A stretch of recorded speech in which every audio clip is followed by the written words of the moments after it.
Hello बच्चे, कैसे आप सब? I hope all of you must be very good बेटा। आइएगा, आज हम इनकम टैक्स को आगे बढ़ाते हैं। हमने देखा था section 4 charging section of income tax act 1961, जिसने कहा कि सर इनकम टैक्स चार्ज होगा of the total income of any person earned in the previous year and computed in the assessment year.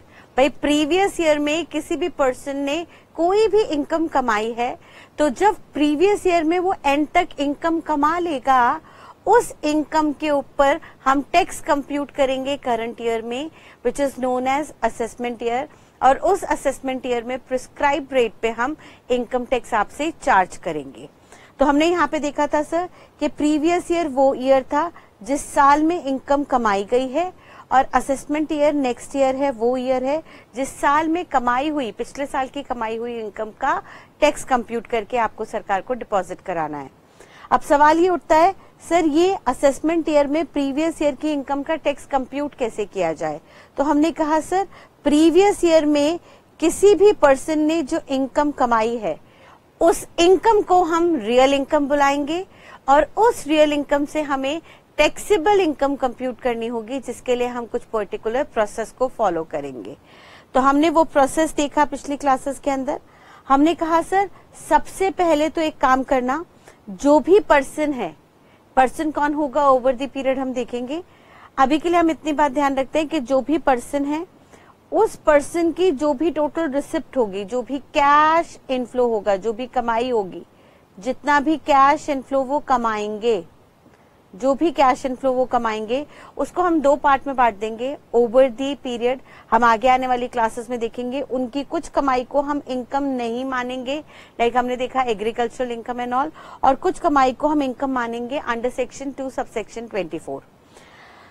अगर वो इनकम में कंसिडर हो गए, अगर उनकी कमाई इनकम की डेफिनेशन में आ गई, तो फर्दर हम उस असेसी का, उस पर्सन का रेजिडेंशियल स्टेटस डिटरमिन करेंगे कि वो सर इंडियन रेजिडेंट है या नॉन रेजिडेंट है। और according to their residential status हम कुछ इनकम को टैक्सेबल करेंगे और कुछ इनकम को टैक्सेबल नहीं करेंगे। यानी हम देखेंगे कि sir according to residential status या तो वो पर्सन इंडिया के होंगे या वो बाहर से आए होंगे, वटेवर द केस में भी उनकी जितनी भी इनकम है उसको या तो इंडिया में टैक्सेबल किया जाएगा या नहीं किया जाएगा। अगर उनकी इनकम इंडिया में टैक्सेबल नहीं है तो सर उस पर कोई भी इनकम टैक्स नहीं लगेगा। यानी सर या तो अंडर सेक्शन 2 सबसेक्शन 24 कोई इनकम मानी ही नहीं जाएगी, तो उस पर भी टैक्स नहीं लगेगा, और कोई इनकम कंसिडर होगी लेकिन अकॉर्डिंग टू रेजिडेंशियल स्टेटस उसको हम इंडिया में टैक्सेबल नहीं करेंगे, तो उस पर भी इनकम टैक्स नहीं लगेगा। इसके अलावा बाकी जितनी भी इनकम इंडिया में टैक्सेबल होने वाली हैं, उन सारी इनकम को हम क्लासिफाई करेंगे अंडर 5 हेड्स। और इस 5 हेड्स के अंदर क्लासिफिकेशन के लिए सेक्शन 14 आया, जिसने कहा कि सर जो भी रियल इनकम है which is taxable in India, उसको आपको 5 हेड में बांटना होगा according to nature of such income. वो 5 हेड क्या क्या होंगे सर? हमने देखा पहला होगा सैलरी, जहां पे वो कमाई आएगी जो किसी भी पर्सन ने in the course of employment generate की है।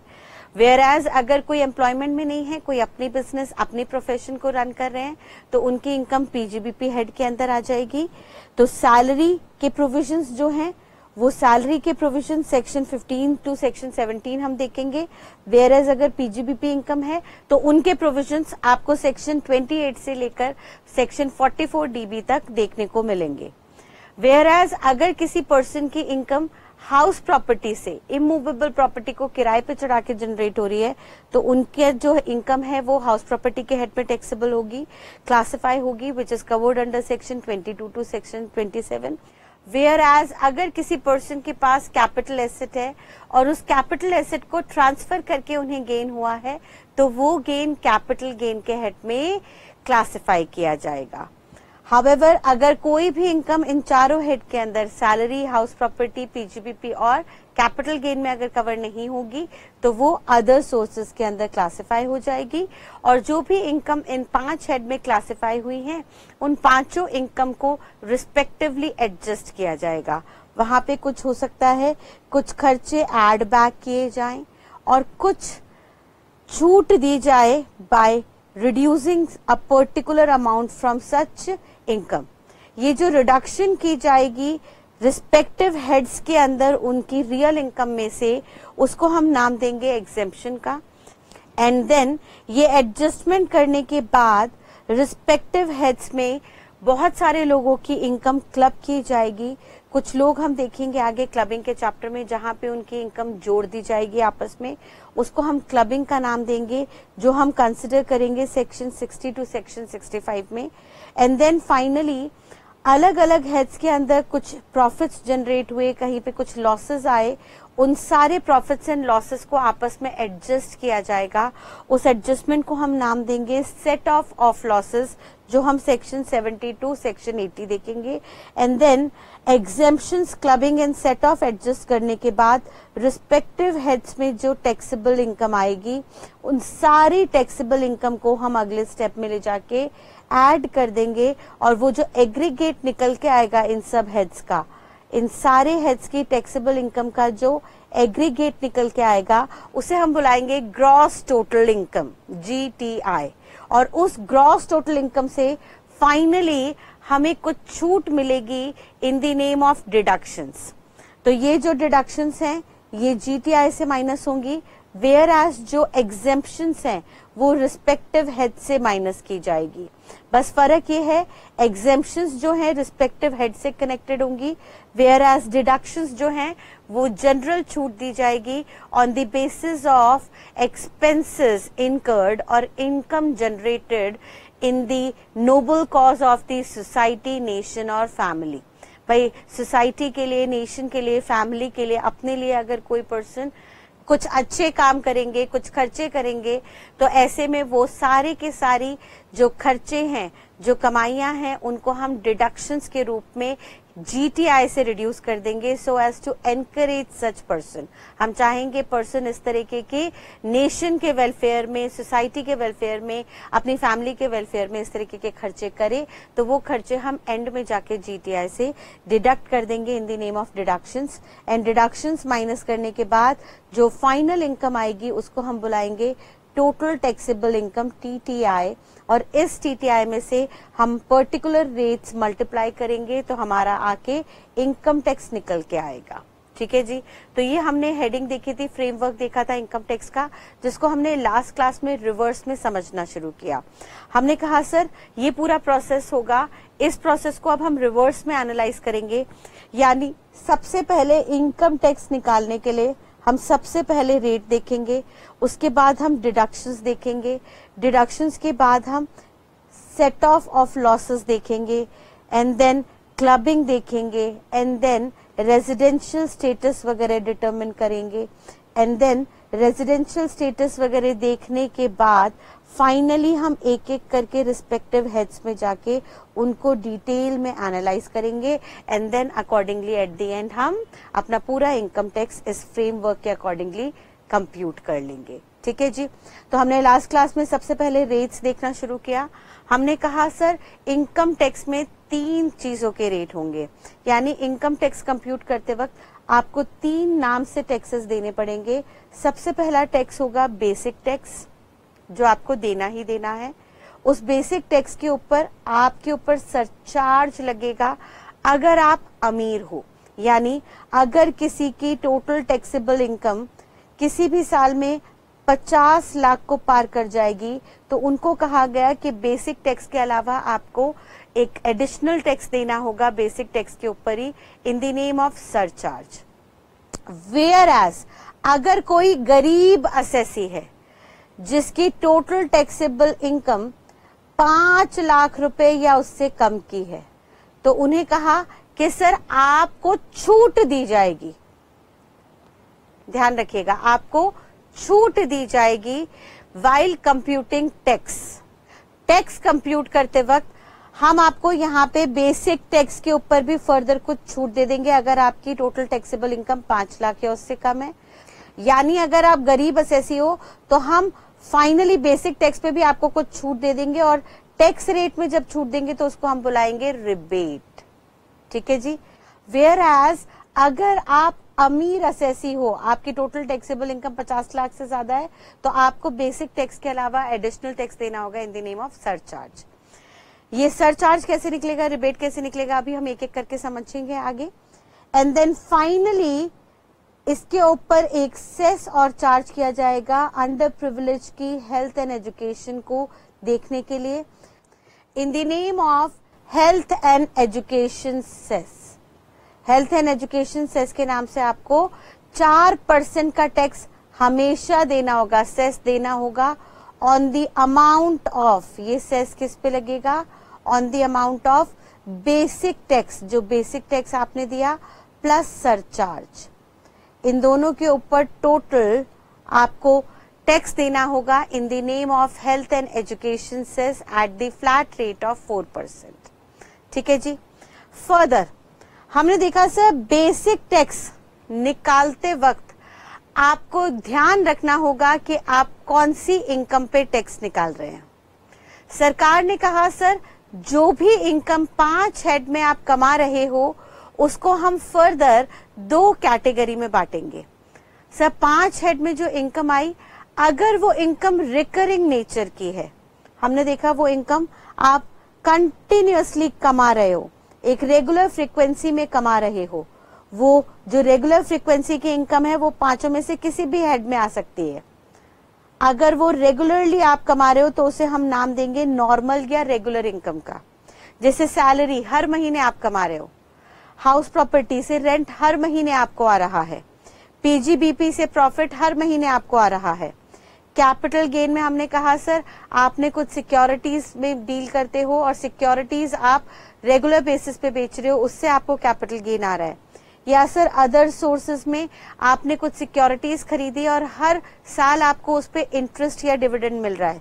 तो सर ये रिकरिंग नेचर की कमाइयां हैं, इनको हम नॉर्मल या रेगुलर इनकम का नाम देंगे। और जो भी नॉर्मल या रेगुलर इनकम होगी उनका रेट सेंट्रल गवर्नमेंट हर साल हमें बताएगी in the annual budget which is known as finance act. यानी जो भी रेगुलर इनकम होगी उसका जो टैक्स रेट है वो हमेशा सेंट्रल गवर्नमेंट अपने हर साल के बजट में बताएगी।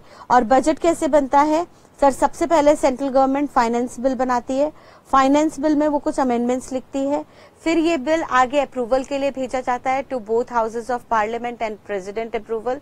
एंड देन जब अप्रूव होके ये तीनों जगह से आ जाता है, दोनों houses of parliament and president से अप्रूव होके आ जाते हैं, तो इसको फाइनेंस एक्ट का नाम दिया जाता है।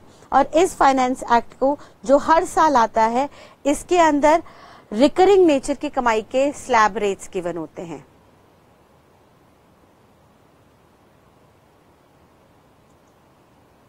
के टैक्स रेट्स प्रोवाइड किए जाते हैं। ठीक है जी। तो अगर रिकरिंग नेचर की कमाई है, नॉर्मल नेचर की कमाई है, रेगुलर नेचर की कमाई है, जो 5 में से किसी भी हेड में जनरेट हो रही है, तो उनका जो रेट ऑफ टैक्स है वो आपको फाइनेंस एक्ट से उठाना होगा, जो हर साल जनरली चेंज होता है। हर साल जनरली फाइनेंस एक्ट के अंदर जो रेट्स है वो चेंज होते हैं। वेयर एज लॉ मेकर ने कहा कि सर कभी कभी हमने देखा कि कैपिटल गेन और अदर सोर्सेस से जो कमाई आ रही है वो नॉन रिकरिंग नेचर की भी हो जाती है। सर कैपिटल गेन, मैंने अपना घर बेचा, अब घर में फ्रीक्वेंटली नहीं बेचती, 10 साल में एक बार बेचा, तो ये नॉन रिकरिंग नेचर की कमाई है। सर हो सकता है बहुत से लोग लाइफ लॉन्ग अपना घर ही ना बेचते हो, तो भाई वंस इन अ वाइल मैंने घर बेच के या आपने कोई कैपिटल एसेट्स को बेच के गेन जनरेट किया, तो वो कैपिटल गेन की नॉन रिकरिंग नेचर की कमाई है। उसका जो रेट है सरकार कहती है वो रेट आपको इनकम टैक्स एक्ट से उठाना होगा। इनकम टैक्स एक्ट में अलग अलग सेक्शंस के अंदर फिक्स्ड रेट दिए गए हैं नॉन रिकरिंग नेचर की कमाई के। ठीक है जी। या सर अदर सोर्सेज से कोई ऐसी कमाई आ गई, मैंने केबीसी अटेंड किया, केबीसी ज्वाइन किया और वहां से मैंने कुछ अमाउंट विन किया, या मैं अपनी फैमिली के साथ गोवा गई और वहां पे मैंने गैम्बलिंग की, सट्टा खेला, जुआ खेला और गैम्बलिंग में मैंने कुछ पर्टिकुलर अमाउंट जीता, तो सर ये वंस इन अ वाइल की कमाई है, रिकरिंग नेचर की नहीं है। देयरफॉर इनका जो रेट है वो हमें फ्लैटली इनकम टैक्स एक्ट से उठाना होगा, जो जनरली फिक्स्ड होता है। तो सबसे पहले अब हमने देखा कि जब भी हम बेसिक टैक्स का रेट उठाएंगे तो बेसिक टैक्स का रेट देखते वक्त हमें सबसे पहले क्लासिफाई करना होगा कि जो भी हमारी इनकम है वो नॉर्मल है या स्पेशल है। अगर स्पेशल इनकम है, नॉन रिकरिंग नेचर की है, तो सर उनका जो रेट है वो इनकम वाइज आपको इनकम टैक्स एक्ट से उठाना होगा। यानी स्पेशल इनकम में हमने कहा सर कि सर मान लीजिए विनिंग फ्रॉम गैम्बलिंग, हमने वंस इन अ वाइल जीता, तो उसके लिए इनकम टैक्स एक्ट ने कहा कि सर विनिंग हो फ्रॉम गैम्बलिंग एटसेट्रा तो आपको 30% का फ्लैट इनकम टैक्स देना है, फिर असेसी भले ही कोई भी हो। अगर आपकी कमाई गैम्बलिंग से आई है तो असेसी चाहे इंडिविजुअल हो, चाहे एचयूएफ हो, चाहे कंपनी हो, चाहे पार्टनरशिप फर्म हो, इररिस्पेक्टिव ऑफ असेसी, आपकी कमाई विनिंग फ्रॉम गैम्बलिंग से आई तो उसके ऊपर जो इनकम टैक्स का रेट है वो फ्लैट 30% आपको देना होगा। वेयर एज अगर आपकी कमाई नॉर्मल नेचर की है, रेगुलर नेचर की है, तो सर फिर ऐसे में फाइनेंस एक्ट से आपका रेट उठाया जाएगा और जो रेट होगा वो असेसी वाइज देखा जाएगा। यानी अब सर आपकी इनकम क्या है हमें इससे मतलब नहीं, इनकम किसी भी नेचर की हो सकती है, लेकिन जो रेट है वो हम असेसी वाइज चार्ज करेंगे। यानी अगर आप इंडिविजुअल हो या आप एचयूएफ हो, हिंदू अनडिवाइडेड फैमिली हो, तो सर आपके ऊपर स्लैब रेट एप्लीकेबल होगा, स्लैब रेट दिया जाएगा। वेयर एज अगर आप कंपनी हो तो आपके ऊपर अलग रेट लगेंगे, एंड अगर आप कोई फर्म या एलएलपी हो तो आप पे रेट अलग लगेंगे, भले ही इनकम किसी भी हेड के अंदर क्यों ना जनरेट हो। तो ध्यान रखिएगा सर, पांचों हेड की इनकम हमने फर्दर 2 कैटेगरी में बांटी। पहली कैटेगरी है नॉर्मल इनकम, दूसरी कैटेगरी है स्पेशल इनकम। नॉर्मल इनकम के अंदर जो रेट है वो आपको फाइनेंस एक्ट से उठाना है और स्पेशल इनकम का जो रेट है वो आपको इनकम टैक्स एक्ट से उठाना है। नॉर्मल इनकम का जो रेट है वो असेसी वाइज एप्लीकेबल होगा, यानी सबसे पहले आपको क्लासिफाई करना होगा, ये देखना होगा कि असेसी कोई इंडिविजुअल है, एचयूएफ है, कंपनी है या एलएलपी, उसके अकॉर्डिंगली आपको रेट डिटरमिन करना होगा।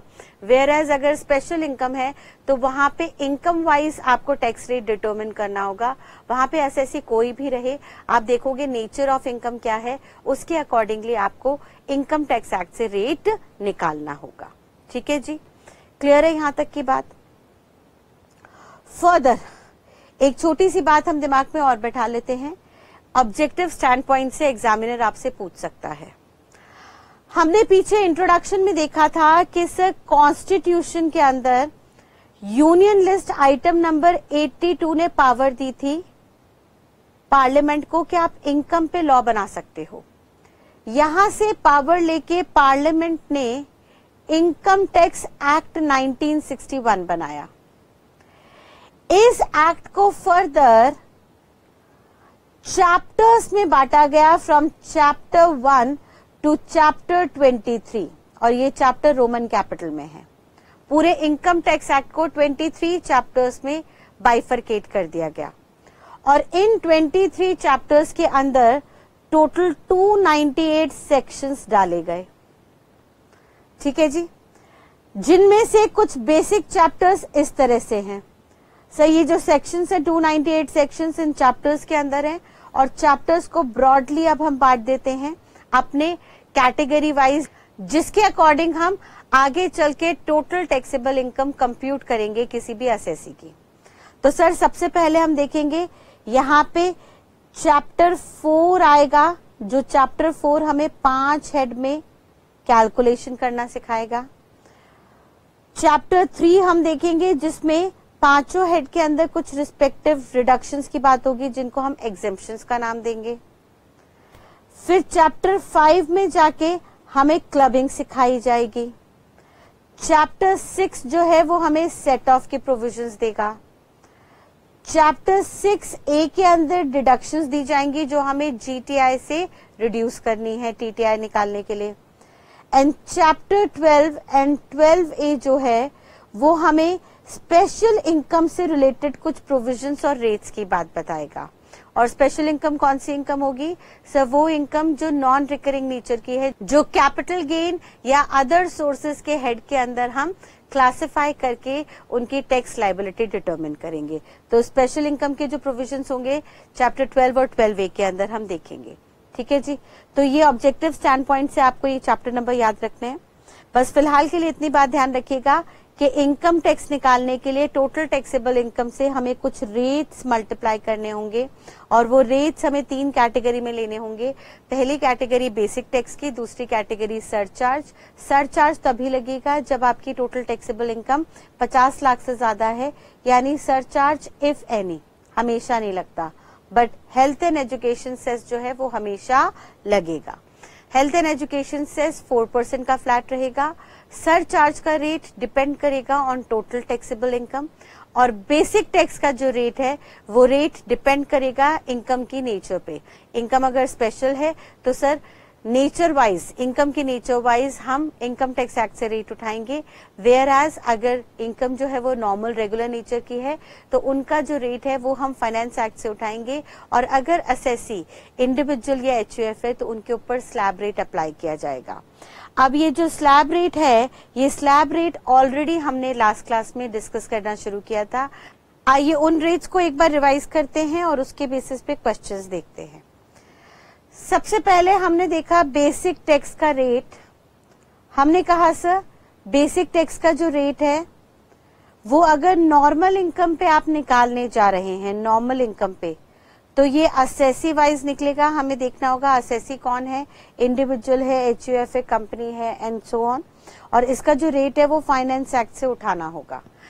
जैसे हम जून 21 एंड दिसंबर 21 अटेम्प्ट के लिए फाइनेंस एक्ट 2020 को देख रहे हैं, तो फाइनेंस एक्ट 2020 ने कहा कि सर इंडिविजुअल एंड HUF के लिए हम स्लैब रेट्स देंगे। तो इस चैप्टर में जहां पे हम टैक्स रेट्स के अंदर बेसिक टैक्स रेट्स देख रहे हैं, वहां पे हम खाली इंडिविजुअल और HUF देखेंगे। बाकी जो है कंपनीज वगैरह, उन कंपनीज और फर्म को हम आगे चल के रिस्पेक्टिव चैप्टर्स के अंदर PGBP कैपिटल गेन में कंसिडर करेंगे। फिलहाल अभी इंट्रोडक्शन लेवल है, बेसिक लेवल है, तो यहाँ पे हम इंडिविजुअल्स और HUF का स्लैब देखेंगे। उन्होंने कहा सर इंडिविजुअल को कैटेगराइज कर लो।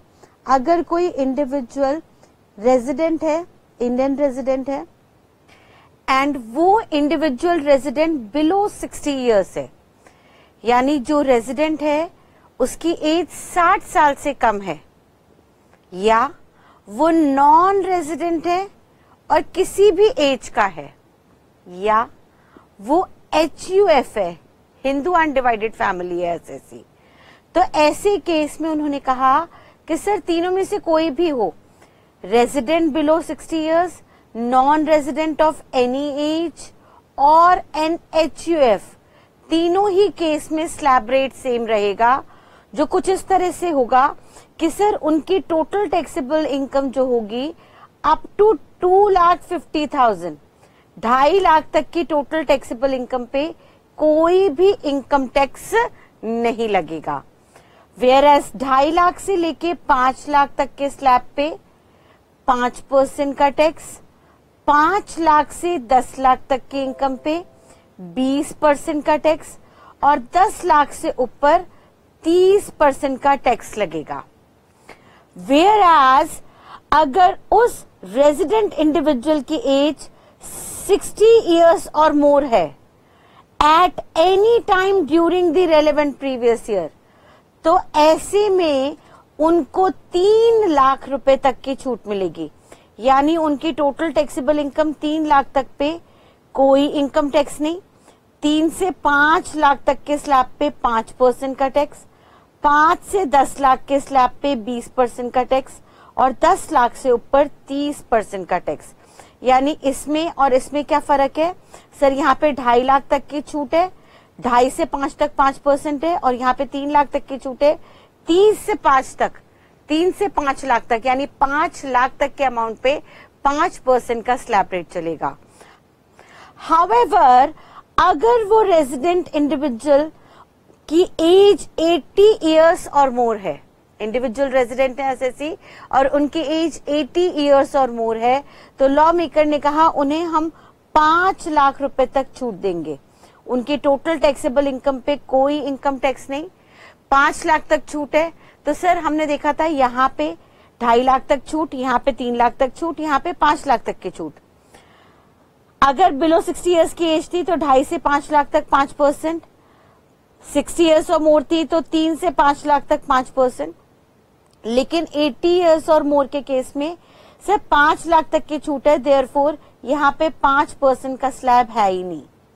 सीधे 5 लाख के ऊपर 10 लाख तक आपको 20% का टैक्स देना है और 10 लाख से ऊपर आपको 30% का टैक्स देना है, depending upon the age of the assessee. अब यहाँ पे सबसे बड़ा एक डिस्प्यूटिंग पॉइंट आया कि सर ये एज 60 इयर्स और मोर या 80 इयर्स और मोर किस दिन होनी चाहिए। तो लॉ मेकर ने कहा कि sir relevant previous year, relevant previous year का मतलब वो साल जिस साल की आप इनकम का टैक्स निकाल रहे हैं, जिस साल की इनकम पे टैक्स कंप्यूट हो रहा है असेसमेंट ईयर पे, इनकम पे टैक्स कंप्यूट किया जा रहा है इन दी असेसमेंट ईयर, उस साल में, उस प्रीवियस ईयर में अगर किसी भी दिन, एनी टाइम, किसी भी दिन असेसी की एज 60 या 60 को पार कर गई तो सर 3 लाख तक की छूट मिलेगी।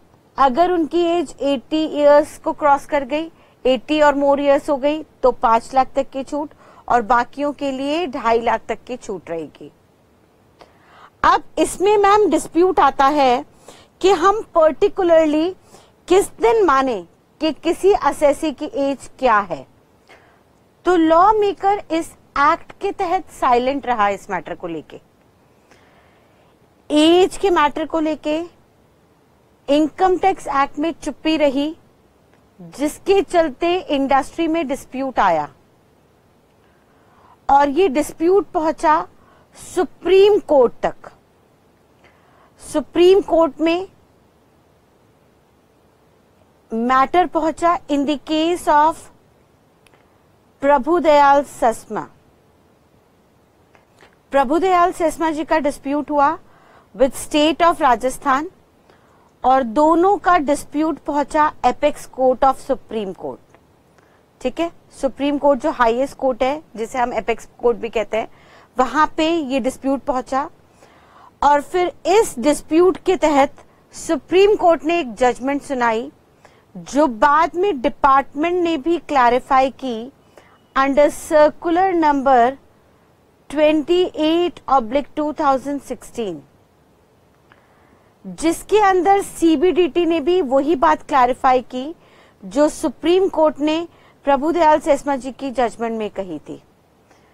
इसमें कहा गया कि सर भले ही लोग अपना बर्थडे सेम डे पे बनाते हैं जिस दिन उनका बर्थ हुआ था, लेकिन for the purpose of income tax act law maker ने कहा कि सर आपकी एक पर्टिकुलर एज आपके बर्थडे से ठीक एक दिन पहले पूरी कंप्लीट मानी जाएगी।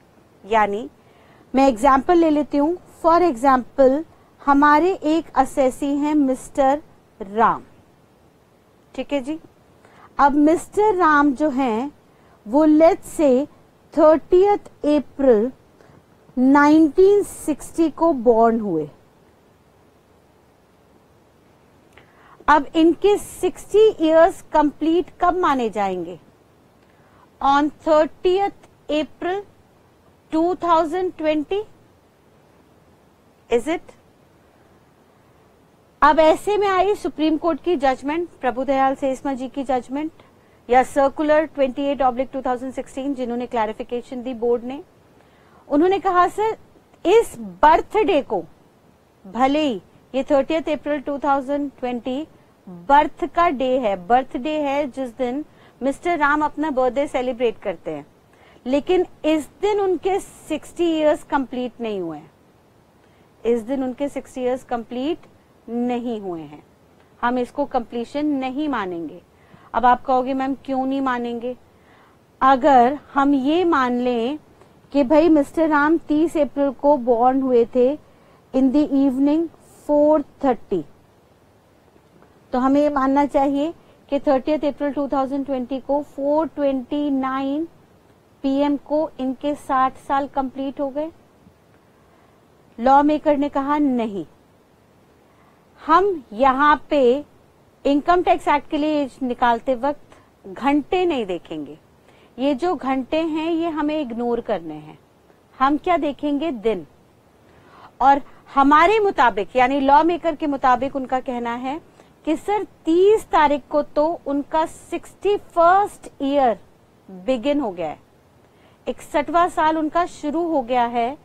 उनके जो 60 ईयर है वो कंप्लीट हो गए हैं ठीक एक दिन पहले, दैट इज 29 अप्रैल 2020 को रात के 12 बजे से पहले, यानी 11:59 तक वो 60 साल के हो गए। जैसे ही घड़ी में 12 बजे यानी 0000 आवर्स शुरू हुए, सर 61st ईयर उनका शुरू हो गया। ये बात आपको ध्यान रखनी होगी। मैम अब ये बात आप क्यों बता रहे हैं? बेटा ये बात हम इसलिए डिस्कस कर रहे हैं क्योंकि कई बार ऐसा हो सकता है कि असेसी का जो बर्थडे है वो 1 अप्रैल को हो। लेट्स से अब हम दूसरा केस बना रहे हैं कि मिस्टर अब्दुल हैं और मिस्टर अब्दुल का बर्थडे है 1 अप्रैल 1960 को, तो इनके 60 इयर्स कब मान लिए जाएंगे? अब 1 अप्रैल 2020 को तो नहीं माना जाएगा, उससे ठीक एक दिन पहले यानी 31 मार्च 2020 को हम मान लेंगे उनके 60 इयर्स कंप्लीट हो गए हैं, उनके 60 इयर्स कंप्लीट हो गए हैं।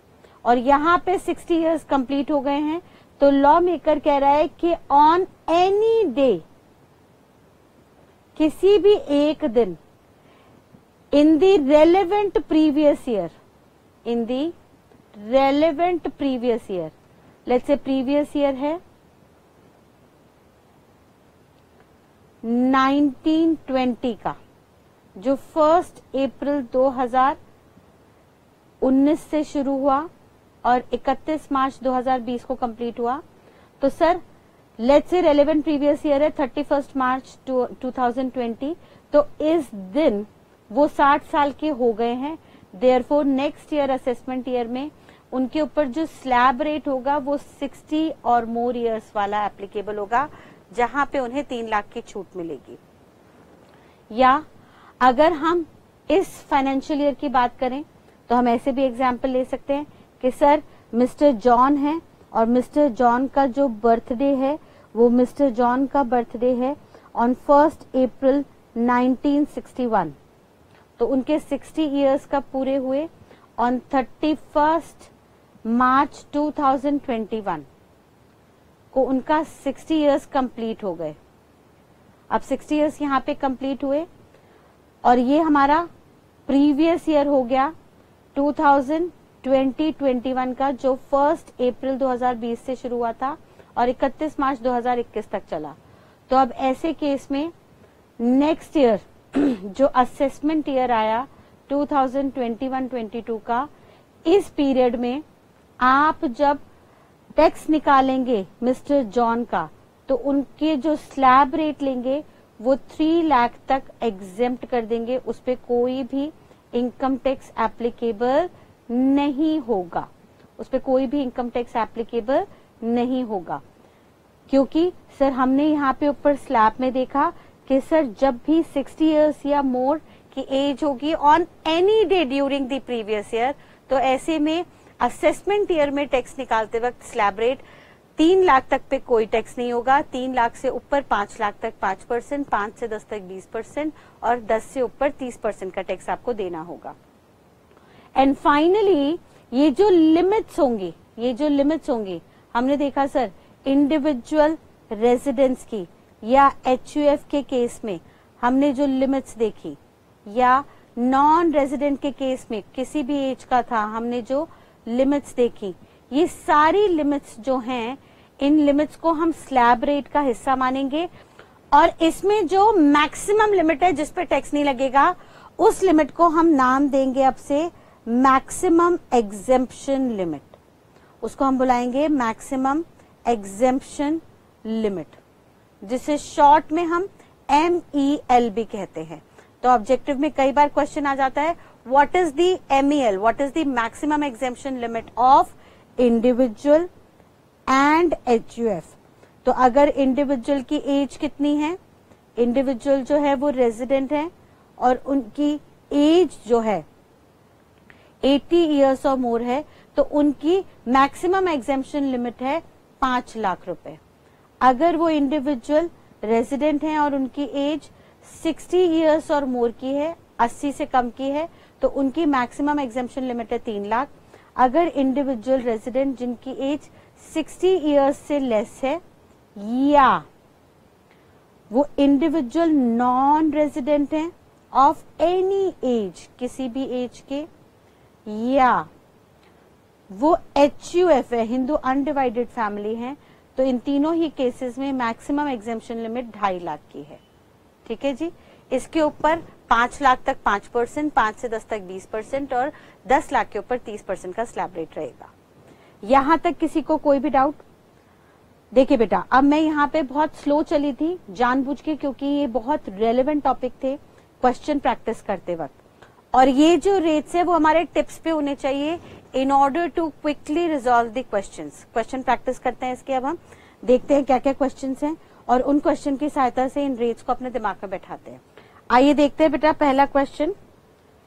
Illustration 1, mister Hari Krishna who is a resident has a total income of 18,60,000 for the previous year 2021, comprising of income from house property and interest on fixed deposits. Compute his tax liability for assessment year 21-22, assuming his age is 58 years. ठीक है जी, चलिए शुरू करते हैं हम answer निकालना। ध्यान रखिएगा बेटा, आज से जब भी कोई प्रैक्टिकल क्वेश्चन आएगा तो उसको स्टेटमेंट फॉर्मेट में आपको करना है। आपको एक स्टेटमेंट बनानी है, statement showing computation of income tax payable by mister Hari. ठीक है, चलिए अब हरि की एज कितनी है? 58 इयर्स है, क्वेश्चन बोल रहा है, यानी लेस देन 60 इयर्स है। तो इनकी 2.5 लाख तक की इनकम पे कोई टैक्स नहीं, नील रेट है। देयरफॉर यहां पे अमाउंट क्या होगा? 0। फर्दर 2.5 लाख से 5 लाख तक का जो रेट है वो है 5% का। तो सर निकालिए 2.5 लाख से 5 लाख तक का अमाउंट कितना है, स्लैब में है, तो सिंपली कितना हो गया? 2.5 लाख रुपए। 2.5 लाख रुपए का 5% आपका कितना निकल के आएगा? 12,500 रुपए। ठीक है जी, आपने निकाला 2.5 लाख पे 5%। नेक्स्ट सर 5 से 10 लाख तक का रेट रहेगा 20% का, यानी 5 से 10 लाख कितने आए? 5 लाख रुपए। उस पे 20% के हिसाब से निकल के आया 1 लाख रुपए। बैलेंस अमाउंट कितना बचा? सर टोटल इनकम है 18,60,000, 18,60,000, तो बैलेंस कितना बचा? 18,60,000 में से 10 लाख हटा दिए तो बचे बैलेंस 8,60,000। उस पे कितना रेट रहेगा 10 लाख के ऊपर? 30%। तो 8,60,000 का 30% के रेट से आप टैक्स निकालेंगे तो ये आएगा 2,58,000। ठीक है जी, इन तीनों अमाउंट का टोटल किया तो आपका निकल के आया बेसिक टैक्स, वो कितना हुआ? 3,70,500 का। अब क्या इन पे सरचार्ज लगेगा?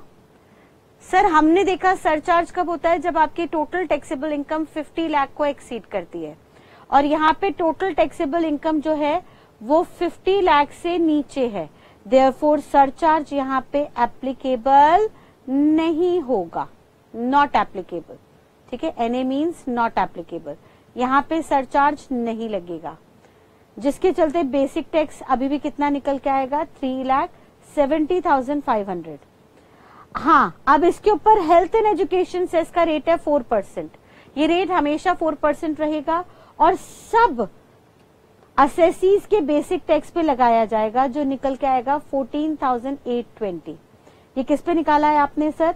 सेस है, सेस का मतलब है टैक्स ऑन टैक्स, यानी जो टैक्स का अमाउंट है 3,70,000, ये 3,70,500 के ऊपर 4% के रेट से आपने निकाला, इस अमाउंट पे सेस निकलेगा और इन दोनों का जो टोटल आएगा उस टोटल को हम नाम देंगे इनकम टैक्स का, यानी total tax liability, total income tax liability Hari Krishna की कितनी हो जाएगी, 3,85,320 रुपीज।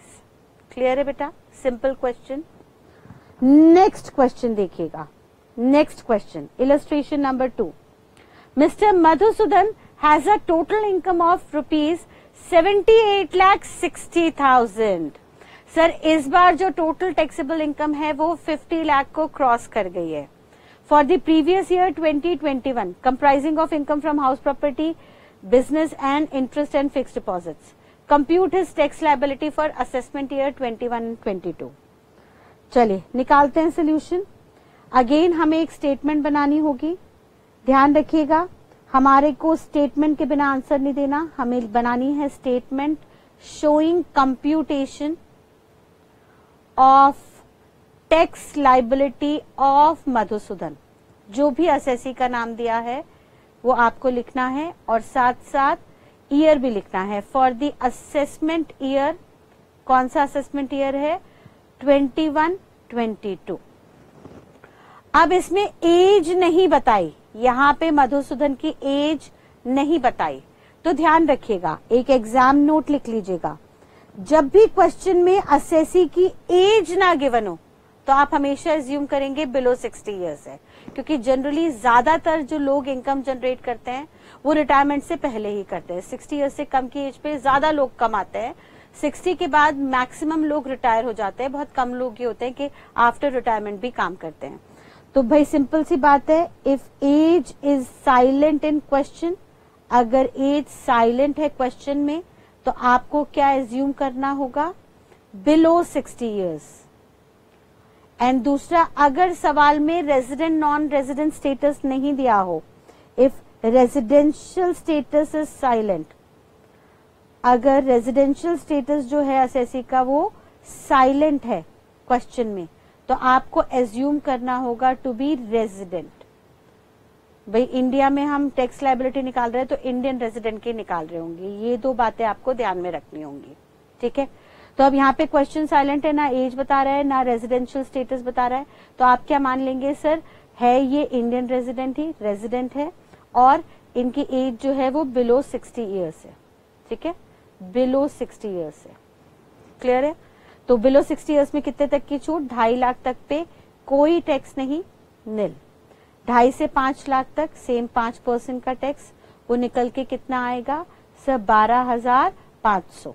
ठीक है, 2.5 लाख रुपए बचा, 2.5 लाख पे 5% के हिसाब से निकाला, 12,500 का टैक्स। ये तो याद ही कर लीजिए आप, अमाउंट हर बार इतना ही आएगा। 5 से 10 लाख तक 20% का टैक्स रेट है, यानी 5 लाख जो बचे 5 लाख के ऊपर, 5 लाख के ऊपर 10 लाख तक जो रिमेनिंग 5 लाख हैं उन पे 20% के रेट से आप टैक्स निकालोगे तो हमेशा 1 लाख रुपए ही आएगा। ठीक है, बैलेंस कितना बचा सर, 78,60,000 में से 10 लाख गए तो बैलेंस कितना बचा, 68,60,000 पे रेट क्या रहेगा, 30% का। अब निकालिए 68,60,000 पे आपका स्लैब रेट कहता है 30% के रेट से आपको टैक्स निकालना है, तो ये आपका निकल के आएगा 20,58,000।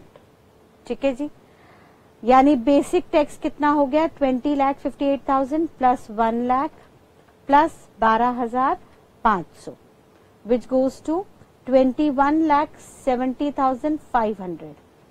अब बताइए इस क्वेश्चन में क्या सरचार्ज लगेगा? बिल्कुल सर, सरचार्ज लगेगा, क्योंकि यहाँ पे जो टोटल टैक्सेबल इनकम है, this total taxable income is more than 50 lakhs।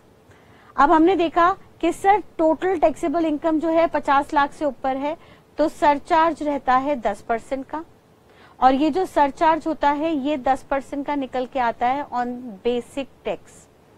ठीक है, वेयर एज 1 करोड़ से ऊपर का टोटल टैक्सेबल इनकम है तो सरचार्ज 15% हो जाएगा। 2 करोड़ से ऊपर पहुंच गई टोटल टैक्सेबल इनकम तो सरचार्ज का रेट हो जाएगा 25%, और अगर sir total taxable income 5 crore को पार कर गई तो सरचार्ज का रेट हो जाएगा 37%। यानी टेक्निकली स्पीकिंग सरचार्ज के 4 रेट हैं, 10%, 15%, 25% एंड 37%। अब ये सरचार्ज के रेट कब कब लगेंगे ये डिपेंड करेगा आपकी टोटल टैक्सेबल इनकम पे। अगर आपकी टोटल टैक्सेबल इनकम 50 लाख को पार कर गई, एग्जैक्टली 50 लाख है तो सरचार्ज नहीं है, 50 लाख के ऊपर एक भी रुपया हो गया तो सरचार्ज 10% का लग जाएगा। लेकिन अगर इनकम जो है वो 1 करोड़ से ऊपर चली गई तो सर सरचार्ज का रेट 15% टोटल पे हो जाएगा। यानी 50 लाख रुपए तक कोई सरचार्ज नहीं, 50 लाख के ऊपर एक भी रुपया हुआ तो पूरे के पूरे 50 लाख 1 रुपए पे सरचार्ज 10% का on basic tax, and 50 lakh से ऊपर 1 करोड़ तक की टोटल टैक्सेबल इनकम है तो 10% है, और 1 करोड़ पे एक भी रुपया आगे एडिशनली बढ़ गया तो वहां पे रेट 15% हो जाएगा। अगर TTI total taxable income 2 crore exceed करेगी तो 25%, और अगर total taxable income 5 crore exceed करेगी तो 37% के रेट से सरचार्ज लगेगा। अब हमारे क्वेश्चन में ये इनकम जो है 50 लाख से ज्यादा है लेकिन 1 करोड़ से कम है, तो यहाँ पे सरचार्ज का रेट कितना हो जाएगा? 10%। और ये 10% किस पे लगता है? हमेशा ध्यान रखिएगा, ये 10% लगेगा ऑन बेसिक टैक्स। तो बेसिक टैक्स कितना है? 21,70,500 रुपए। इसका 10% कितना हुआ? 21,70,500 रुपए का आप 10% निकालेंगे तो ये आएगा आपका 2,17,050 रुपए। ठीक है जी। अब आपका बेसिक टैक्स विद सरचार्ज कितना हो गया? इन दोनों का टोटल निकाल लीजिएगा। इन दोनों का टोटल निकल के आया आपका 23,87,550 रुपीज। इस पे आपको हेल्थ एंड एजुकेशन सेस लगाना है 4% का, यानी 4% का जो सेस है वो बेसिक टैक्स प्लस सरचार्ज पे लगेगा। यानी ये जो अमाउंट निकल के आया इस अमाउंट पे आपको 4% के रेट से सेस निकालना होगा, विच कम्स टू 95,502 रुपीज। इसको आप बेसिक टैक्स और सरचार्ज में जोड़ देंगे तो टोटल टैक्स लायबिलिटी आपके निकल के आएगी 24,83,052 रुपीज। ठीक है जी। तो पहले क्वेश्चन में जहां पे टीटीआई टोटल टैक्सेबल इनकम जो थी आपकी वो 50 लाख से नीचे थी तो सरचार्ज नहीं लगा। अगले क्वेश्चन में सर 50 लाख से ऊपर टीटीआई चला गया तो आपको सरचार्ज देना होगा। क्लियर है बेटा? Next question, question number 3, illustration number 3। Compute the tax liability of mister Badrinath whose age is 52 and who is a resident having total income of rupees 51 lakhs for the assessment year 2021-22। 50 lakh से ऊपर पार हो गई।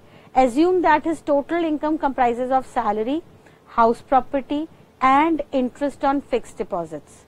Sir ये salary से कमाते थे, कुछ इनके पास एक्स्ट्रा घर थे वो किराए पे दिए थे, वहां से रेंटल इनकम आती थी, और कुछ इन्होंने सेविंग्स एफडी में डाली हुई थी फिक्स्ड डिपॉजिट में, वहां से इंटरेस्ट इनकम आती थी। इनका आपको टोटल टैक्स निकालना है। अगेन हमें स्टेटमेंट बनानी है।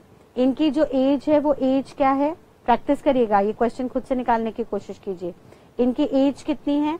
सर 52 है, लेस देन 60 ईयर्स है और रेजिडेंट है, तो अगेन 2.5 लाख पे कोई टैक्स नहीं।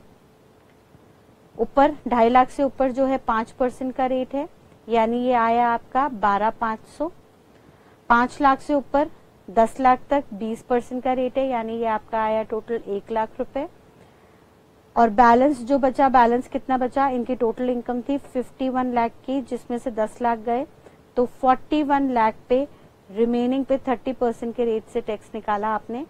41 लाख पे आपका 30% के हिसाब से टैक्स निकल के आया 12,30,000। जिसके चलते आपका बेसिक टैक्स हो गया 13,42,500। इसमें सरचार्ज लगेगा, यस सर 51 लाख है, 50 लाख से ऊपर है तो सरचार्ज लग जाएगा 10% के रेट से ऑन 13,42,500। ध्यान रखिएगा सरचार्ज हमेशा बेसिक टैक्स पे और सेस जो है वो बेसिक टैक्स प्लस सरचार्ज के ऊपर लगता है। तो इसका 10% आपने निकाला, इट गोज टू 1,34,250 रुपीज। इन दोनों को ऐड किया तो आपका निकल के आया basic tax plus surcharge which goes to 14,76,750 rupees. इस पे आपको 4% के रेट से हेल्थ एंड एजुकेशन सेस निकालना है which comes to 59,070 rupees and इसमें आप पूरा टोटल टैक्स जोड़ देंगे तो आपका टोटल जो इनकम टैक्स लायबिलिटी है वो निकल के आई 15,35,820 की। ठीक है जी, सिंपल क्वेश्चन, क्लियर है? यहां तक की बात बेटा अच्छे से क्लियर है? चलिए, तो हमने यहाँ पे टैक्स रेट देख लिया अभी नॉर्मल इनकम के on individual and HUF। Further हमने कहा सर अगर आप स्पेशल इनकम देखने जा रहे हैं, स्पेशल इनकम मतलब वो इनकम जो कभी कभी आप जनरेट करते हो, नॉन रिकरिंग नेचर की होती हैं, तो ये जो स्पेशल इनकम है उनका जो रेट ऑफ टैक्स है वो हम इनकम टैक्स एक्ट के अकॉर्डिंगली उठाते हैं। इनकम वाइज ये रेट निकलता है और रेट कुछ इस तरह से होता है। हमने कहा सर स्पेशल इनकम जो है वो हम ब्रॉडली दो सोर्सेस से जनरेट करते हैं। एक तो या तो आप कैपिटल गेन से आप जनरेट करेंगे या सर आपकी अदर सोर्सेस से स्पेशल इनकम जनरेट होती है। लाइक सर कैपिटल गेन से कैसे कैसे हो गया सर? कैपिटल गेन में हमने कहा कि हम हाउस प्रॉपर्टी बेच रहे हैं, घर बेच रहे हैं या अपने लॉन्ग टर्म में रखे हुए शेयर्स बेच रहे हैं, तो सर ये घर बेचना, गाड़ी बेचना, शेयर्स बेचना ये वंस इन अ वाइल के ओकेजनल मूवमेंट्स है, इवेंट्स है, तो इनको हमने कहा कि सर ये जो है स्पेशल नेचर की इनकम जनरेट हो रही है अगर in long term assets, in capital assets को बेच के हमें कोई प्रॉफिट, कोई गेन हो रहा है। सिमिलरली अदर सोर्सेज में हमने कहा कि सर हमने कहीं पे सट्टाबाजी की, हमने कहीं गैम्बलिंग की, हॉर्स रेस में हमने पैसा लगाया, तो जरूरी नहीं है हम हर बार जीतें, हम कभी कभी जीत सकते हैं, कभी कभी हार भी सकते हैं। तो यहाँ पे जब हम कभी कभी जीत रहे हैं स्पेकुलेशन इनकम से तो उसको भी हम स्पेशल नेचर की इनकम मानेंगे, जहाँ पे हमारा जो रेट है वो इनकम टैक्स एक्ट से हमें डिटरमिन करना होगा। तो अदर सोर्सेज में ब्रॉडली हमारी दो इनकम हम इस चैप्टर के अंदर कवर करने जा रहे हैं। सर सबसे पहली हमारी इनकम हो गई ब्लैक मनी की। ये ब्लैक मनी क्या होता है? जैसा मैंने आपको लास्ट क्लास में भी हिंट दिया था बेटा, ब्लैक मनी का लिटरल मीनिंग होता है अनडिस्क्लोज्ड इनकम और अनएक्सप्लेन्ड इनकम।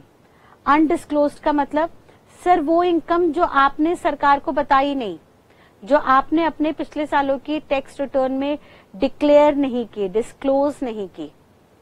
या सर अनएक्सप्लेन्ड इनकम, आपने कोई ऐसा खर्चा कर दिया जिसकी आपके पास एक्सप्लेनेशन नहीं है। अब लेट्स से हमारे एक असेसी ने, मिस्टर राम ने अपनी बेटी की शादी में 50 करोड़ रुपए खर्च किए। अब उन्होंने अपनी बेटी की शादी में 50 करोड़ रुपए खर्च किए, लेकिन वो जो रिटर्न फाइल करते थे 2 करोड़ रुपए की। तो भाई सरकार के पास अधिकार है ऐसे में आके मिस्टर राम से पूछे कि भाई आप तो पिछले कई सालों से 2 करोड़ की रिटर्न फाइल कर रहे थे, फिर सडनली आपके पास ये 50 करोड़ कहाँ से आ गए? अब ऐसे में अगर मिस्टर राम प्रॉपर अपने रिकॉर्ड्स दिखा देते हैं, उनका मन अगर साफ है तो वो कहेंगे हाँ जी सर आप आइए मेरे ऑफिस में, मैं आपको रिकॉर्ड दिखाता हूँ, मैं पिछले 50 सालों से 2-2 करोड़ रुपए जोड़ रहा हूँ और अपनी जिंदगी भर की कमाई को जोड़ के मैं अपनी बेटी की शादी कर रहा हूँ और मैं आपको पुराने सारे रिकॉर्ड दिखा सकता हूँ इस बात के, तो सर वो एक्सप्लेन्ड इनकम है। लेकिन अगर मिस्टर राम अपनी बेटी की शादी में 50 करोड़ रुपए खर्च कर रहे हैं और वो पिछले कई सालों से 5 लाख की रिटर्न फाइल कर रहे हैं और जब उनसे पूछा गया कि बताइए ये 50 करोड़ रुपए कहाँ से आए, तो वो एकदम घबरा गए, उनके माथे पे पसीना आ गया। वो कहने लगे सर मुझे थोड़ा टाइम दीजिए, मैं आपको बताता हूँ। तो ऐसी घबराहट देख के ही ऑफिसर को क्लैरिफिकेशन मिल जाती है कि सर ये अनएक्सप्लेन्ड इनकम है, इसकी कोई एक्सप्लेनेशन नहीं है, कोई सफाई नहीं है, ऐसे पैसे को हम ब्लैक मनी का नाम देते हैं। और सरकार कहती है भाई साहब ये जो ब्लैक मनी है ना, ये सबसे खतरनाक पैसा है। नोट कोई काला नहीं है, नोट तो वही है गुलाबी गुलाबी, लेकिन ये नोट आपने बताए नहीं सरकार को कि आप कमा रहे हो, सो दैट आपको इन नोटों पे टैक्स ना देना पड़े। तो भाई साहब अब जब हम इस अमाउंट को पकड़ेंगे, वैसे तो पता नहीं कितने लोग ब्लैक मनी रखे होंगे दबाए हुए, हमें नहीं पता कि आपके पास कितना ब्लैक मनी है, लेकिन जब भी हम इस ब्लैक मनी को पकड़ लेंगे, कॉट कर लेंगे, तो भाई साहब ऐसी ब्लैक मनी पे हम स्पेशल इनकम की तरह ट्रीटमेंट करते हुए टैक्स लगाएंगे eight a flat rate of 60% under section 115 BBE of income tax act. हमने कहा सर वैसे तो चोरी जो है पूरी इंडिया कर रही होगी, लेकिन हमारे लिए सरकारी रिकॉर्ड के लिए चोर वो है जो पकड़ा जाए, और जिस चोर को हमने पकड़ा ब्लैक मनी के साथ, उनसे हम टैक्स चार्ज करेंगे eight a flat rate of 60% under section 115 BBE। और सर इन्होंने क्योंकि हमें धोखा दिया है, हमसे चोरी की है, पिछले कई सालों में टैक्स नहीं दिया, हमें नहीं बताया, तो इनसे टैक्स तो हम ज्यादा लेंगे ही लेंगे फ्लैट रेट पे। यहाँ पे कोई स्लैब नहीं होगा, इस अमाउंट पे कोई स्लैब नहीं होगा। साथ साथ इन पे सरचार्ज भी लगाएंगे at a rate of 25% on basic tax irrespective of the amount whether his total taxable income is exceeding 50 lakhs or not। इनकी टोटल इनकम 50 लाख को ना भी पार हो, लेकिन भाई साहब सरचार्ज तो ब्लैक मनी पे हमेशा लगेगा at a flat rate of 25% on the amount of basic tax. ठीक है जी।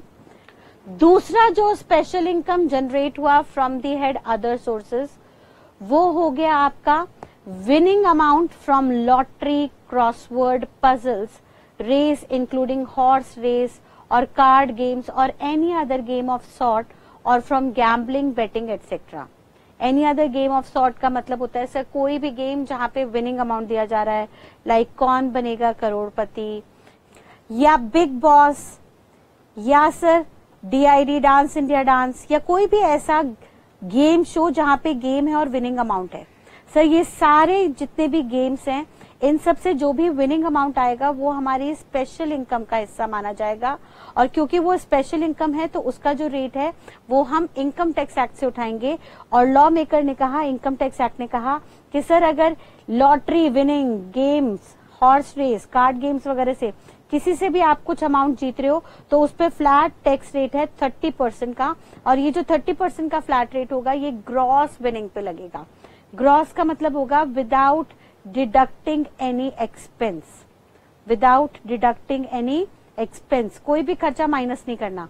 यानी सिंपल सी बात सर कि मान लीजिए हमने जो है केबीसी में, लेट्स से हमारे क्लाइंट ने केबीसी में 50 लाख रुपए जीते, लेकिन केबीसी जीतने के लिए वो दिल्ली में रहते थे वो, और दिल्ली से मुंबई फ्लाई करके गए, वहां पे रुके कुछ दिन, खाना पीना खर्च हुआ, रहने का खर्चा हुआ, और उनका 2 लाख रुपए का खर्चा हो गया, जिसके चलते उन्हें एक्चुअली लेट्स से 48 लाख मिले।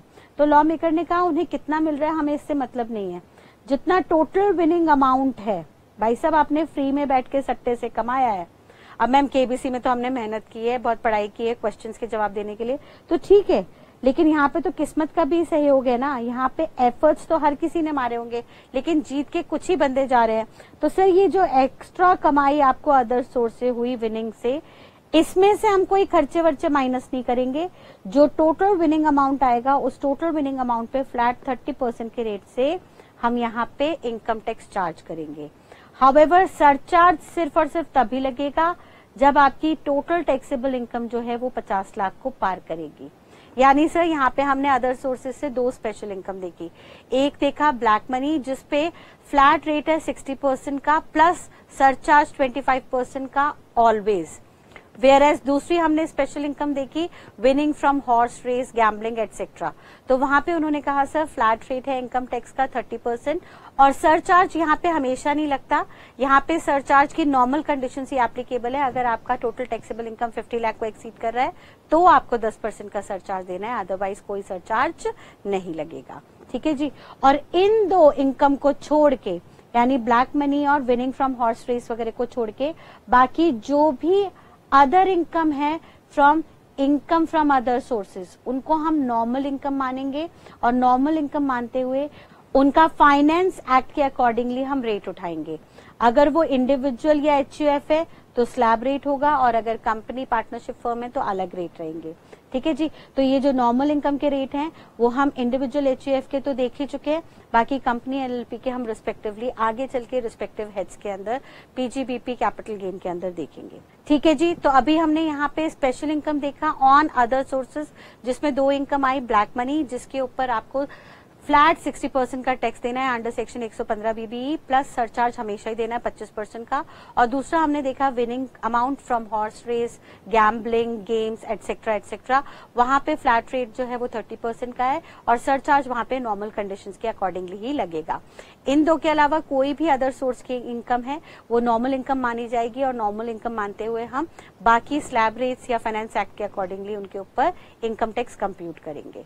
ठीक है बेटा, तो यहां तक के कंसेप्ट को एक बार अच्छे से रिवाइज कर लीजिए। बहुत सारे कंसेप्ट हम धीरे धीरे बिल्डअप कर रहे हैं, आपको बार बार डेली की क्लासेस डेली बेसिस पे रिपीट करनी है, रिवाइज करनी है। This is the only way to retain the provisions. तो यहां तक की बात को अच्छे से याद कर लीजिए। आज की क्लास को हम यहीं पे होल्ड करते हैं, इसके आगे के प्रोविजंस विद प्रैक्टिकल क्वेश्चंस हम अगली क्लास में देखेंगे। Till next class, thank you and God bless you all, bye bye.